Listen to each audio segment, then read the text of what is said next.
Ladies and gentlemen, life often presents us with challenges that test our endurance, patience, and spirit. The daily grind, the routine struggles, the persistent efforts, may sometimes feel like an unending weight. Yet within this very grind lies a profound opportunity for transformation, a hidden grace that calls us to awaken and evolve. In every effort we make, there lies a part of ourselves that we often hesitate to confront. The part that feels weary, doubtful, and even afraid. This is the shadow of effort, the hidden companion that walks alongside our striving. It is not something to reject or fear, but rather a vital aspect of the journey that demands our recognition. When we push through challenges, it is natural for exhaustion to creep in, for uncertainty to cloud our vision, and for frustration to whisper that our struggle might be futile. Yet these shadows are not signs of failure. They are the signals that we are touching something real and profound within ourselves. To embrace this shadow means to bring it into the light of awareness, to acknowledge those darker feelings as integral to growth rather than obstacles to be avoided. It is in these moments of vulnerability, when the mind cries out in resistance and the body begs for rest, that the deepest transformation takes root. The shadow is, in fact, a mirror reflecting parts of ourselves that have been neglected or denied. By facing it directly, we begin to understand our limits, fears, and hidden desires with clarity. This confrontation is not comfortable, but it is necessary, for only through such honest engagement do we gain the strength to move beyond superficial endurance into genuine resilience. Moreover, embracing the shadow of effort allows us to recognize the fullness of our experience. Life's path is not a seamless ascent. It is marked by fluctuations, setbacks, and inner conflicts. These moments of struggle carry profound meaning. They are the very ground where our character is forged and our soul is refined. When we stop resisting the shadow and instead lean into it with curiosity and compassion, we open ourselves to a deeper sense of wholeness. This acceptance frees us from the illusion of perfection and invites us to engage with the process of becoming, knowing that growth is never without its shadows. In essence, the shadow of effort is not a sign of weakness, but a necessary threshold to cross. It challenges us to be courageous, not in spite of our vulnerability, but because of it. To embrace this shadow is to claim the full spectrum of our humanity and to discover within it a hidden grace that transforms struggle into awakening. It is here, in this dance with the shadow, that the seeds of true endurance, wisdom, and strength are sown. Repetition often carries a weight of monotony and boredom, especially when we are caught in the daily grind. The endless cycle of similar tasks, the same routines, the recurring challenges, all of these can make our efforts feel mechanical and devoid of deeper significance. Yet beneath this surface of sameness lies a profound rhythm that speaks to the very core of transformation. Repetition is not merely a tiresome loop. It is a sacred pattern that echoes the natural cycles of life, growth, and change. Consider the turning of the seasons, the rising and setting of the sun. These are eternal repetitions that shape the world around us. In much the same way, the repeated actions we engage in are the pulses of our own inner evolution. Each moment we commit to the grind, we are participating in a process far greater than the immediate task. This process is akin to the patient work of a sculptor, who with countless, seemingly small and similar strikes of the chisel, gradually reveals the hidden form within the stone. The work may appear tedious to the eye, but to the hands that create and to the spirit that guides, each repetition carries the promise of emergence and revelation. Within this repeated effort lies the quiet cultivation of discipline and resilience. Discipline is not a rigid imposition, but a form of self-respect and trust. Trust in the process, in the unfolding of our potential through consistent engagement. Each repetition reinforces a foundation, a structure upon which something meaningful can be built. Like the steady beat of a drum, the rhythm of repetition stabilizes the mind and nurtures focus, allowing us to move beyond distraction and superficial desires toward deeper concentration and mastery. Moreover, repetition invites a profound kind of presence.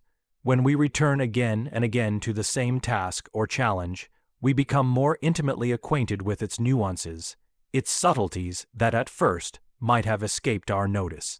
This familiarity breeds not contempt, but understanding. We begin to see beyond the surface difficulty and uncover lessons embedded in the process itself, lessons about patience, humility, perseverance, and even grace. The grind, in this light, becomes a kind of meditation, a mindful practice where the act itself holds intrinsic value beyond any external reward. As we continue to engage in this cycle, there is also a deeper psychological movement taking place. The repetitive nature of the grind mirrors the way the unconscious mind works, through patterns, symbols, and recurring themes that eventually surface into awareness. The outer repetition can awaken inner transformation, helping us to integrate fragmented parts of ourselves and align our conscious will with deeper, often hidden, aspects of the psyche. Through this repetitive engagement, the process of becoming more whole unfolds gradually, almost imperceptibly, yet inevitably. In essence, finding meaning in repetition is about shifting perspective. It is about seeing the grind not as a burden to bear, but as a sacred rhythm to be honored, a path where each step, no matter how small or repetitive, is charged with the potential to bring us closer to our true selves. When we embrace the repetition, we discover that it is not just the destination that matters, but the very act of walking the path again and again that holds the grace of transformation. Within the relentless pace of life's demands, there exists a quieter realm where an essential conversation unfolds, one that too often goes unnoticed amid the noise of external activity. This inner dialogue is not merely a stream of passing thoughts, but a profound exchange between the conscious self that strives and the deeper layers of our being that hold wisdom beyond immediate understanding. It is a meeting place where effort and intuition, will and insight, question and answer come into relationship. To cultivate this inner dialogue is to invite a delicate balance between speaking and listening within ourselves. The outer grind may push us to act, to perform, to produce.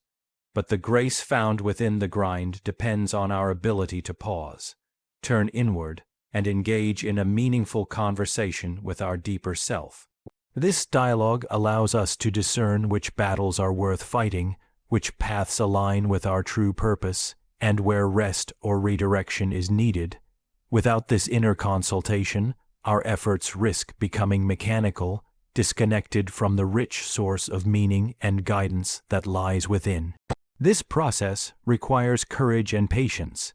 The parts of ourselves that speak with clarity and confidence often compete with the quieter, sometimes shadowy voices that carry doubts, fears, or unspoken truths. To listen carefully, to hold space for all these voices without judgment, is to honor the complexity of our inner world.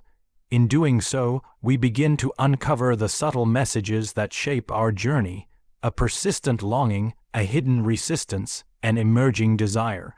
These elements of the psyche are like signposts, helping us navigate the intricate terrain of our personal growth. Moreover, this inner dialogue is dynamic. It evolves as we evolve. Sometimes it brings clarity, other times it stirs confusion or discomfort. Yet even confusion is a form of communication, indicating that deeper understanding is being gestated. By remaining present to these shifts and tensions, we nurture a relationship with ourselves that is rooted in trust and authenticity. The grind no longer feels like a solitary struggle, but becomes a collaborative process between our striving ego and the quiet guidance of inner wisdom. This conversation within also fosters integration, the weaving together of disparate parts of the self into a more harmonious whole. The conflicts and contradictions we experience during challenging times are not to be erased but listened to, for they carry the potential for insight and healing. Through this inner dialogue, we reconcile these tensions, allowing new perspectives to emerge and old patterns to transform. The process deepens our capacity for self-understanding, compassion, and ultimately, grace. In the end, cultivating the inner dialogue is an act of becoming. It is the art of turning inward amidst outward struggle, of holding our own complexity with curiosity and kindness. This conversation grounds us, reminding us that within the grind there is not only effort, but also a sacred encounter with the self, a space where true resilience and grace are born. In a world that prizes motion, speed, and visible results, we are often encouraged to measure our worth by how much we do, how many tasks we complete, how tirelessly we pursue our goals, how productive we remain even in the face of exhaustion. But action, when divorced from reflection, becomes directionless effort. It may keep us moving, but not necessarily moving forward in a meaningful way. Without reflection, action can become compulsive, reactive, and hollow, a repetition of behaviors that no longer serve our growth or align with our deeper values. True grace in the grind arises when we understand that every outward motion must be matched by inward stillness. Just as the heart has a rhythm, expansion followed by contraction, beat followed by pause, so too does the soul. Reflection is the pause that gives shape and depth to our striving. It is the space in which we assimilate our experiences, learn from our challenges, and renew our sense of direction. In these quiet interludes, we are able to ask ourselves, why am I doing this? What is this effort moving me toward? What part of me is being nourished or neglected? In the process, without such questions, we risk becoming lost in the grind. The world may see us as efficient, hardworking, and successful, yet inwardly we may feel fragmented or disconnected from what truly matters. Reflection is not a withdrawal from life, but a return to the source of life within us. It is a way of tending the inner fire that fuels all authentic action. When we give ourselves permission to step back and observe, not with judgment, but with honest curiosity, we often uncover truths that elude us in the rush of doing. We may recognize a pattern that needs to be broken, a lesson that has been repeating itself, or a quiet calling that has long gone unanswered. Balanced action is not about doing less. It is about doing with awareness. It is about moving through the world with a sense of inner alignment, where each decision arises not merely from urgency or external pressure, but from a centered, reflective place within. This integration of action and reflection deepens our presence. We are no longer just reacting to circumstances, but responding from a place of inner clarity. Our actions then become extensions of who we are becoming, not just what we are trying to achieve. Reflection also allows us to make peace with our limits. The grind often brings us face to face with our human fragility, our need for rest, for support, for meaning. In moments of reflection, we honor these needs without shame. We recognize that rest is not a failure of willpower, but a wise acknowledgement of our nature. The soil must lie fallow for a season if it is to bear fruit again. In the same way, the soul requires stillness if it is to renew its strength and vision. In a culture obsessed with hustle, reflection is a quiet rebellion, a way of reclaiming our inner life from the tyranny of endless doing. It restores depth to our days and infuses our labor with purpose. In the dance of becoming, grace enters not only when we act with courage, but when we pause with intention, when we allow silence to speak, stillness to guide, and wisdom to surface from the depths. It is in this rhythm, this sacred alternation between movement and rest, between effort and awareness, that our lives find their truest shape. Grace does not simply wait for us at the finish line. It meets us in the moments we dare to stop, to breathe, and to listen to the deeper truths that our busy hands might otherwise silence.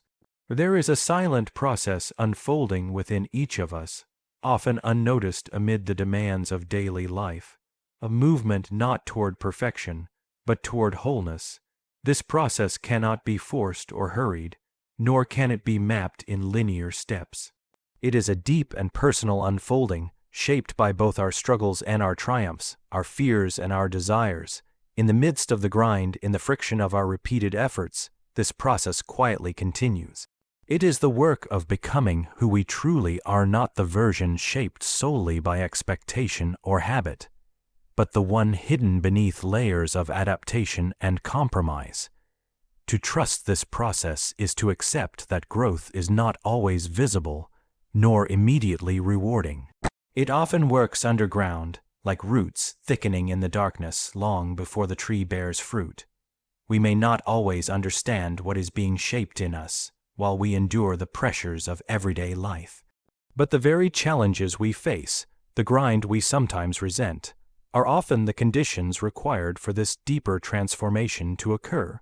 Each setback, each repetition of difficulty, each confrontation with our own limits, serves as a sculptor's tool, chiseling away the false to reveal the essential. This path of inner development is not about becoming better in a moral or competitive sense. It is about becoming more fully ourselves. Individuation is the slow and often painful integration of all the scattered pieces of the self. It demands that we meet not only our strengths but also our wounds, our contradictions, our hidden longings. To trust the process means embracing not only clarity and confidence, but also uncertainty, confusion, and vulnerability. These are not signs that we are failing. They are signs that we are in motion, that something real is shifting deep within. The grind in this sense becomes meaningful not because of what it produces outwardly, but because of how it initiates us inwardly. The long hours, the repeated trials, the moments when we question whether we can continue, they are not meaningless. They are rites of passage that refine us, preparing us to carry a greater depth of character, a more honest relationship with life. The grace lies in understanding that even the moments that feel wasted or broken contribute to the mosaic of our becoming. To trust the process of individuation is also to relinquish control. We cannot micromanage the soul. It grows in its own time, responding to mysteries beyond the reach of logic or will. Our task is not to push or dominate this process, but to cooperate with it, to listen, to reflect, to align our outer life with the inner voice that calls us toward integrity and truth. And this trust must be radical. It must extend even to those moments when everything seems to be falling apart, when the ground beneath us shifts, and our sense of identity seems fragile or unclear. For it is often precisely in those moments that the old self dissolves and the deeper self begins to emerge. This is not a comfortable journey, but it is a sacred one. It asks for endurance, patience, and humility. It asks us to face ourselves with honesty, to stay in the discomfort long enough to hear what it has to teach us. And yet, those who walk this path, quietly, steadily, without needing recognition, discover a kind of peace that no outward achievement can offer. They become rooted in something deeper than success or failure. They become real, so when the grind feels heavy and the path unclear, remember, you are not lost, you are being shaped. Trust that this labor, seen and unseen, is not in vain. The process knows where it is going, even when you do not. And in time, if you stay with it, something whole, something true, something entirely yours will emerge from the depths.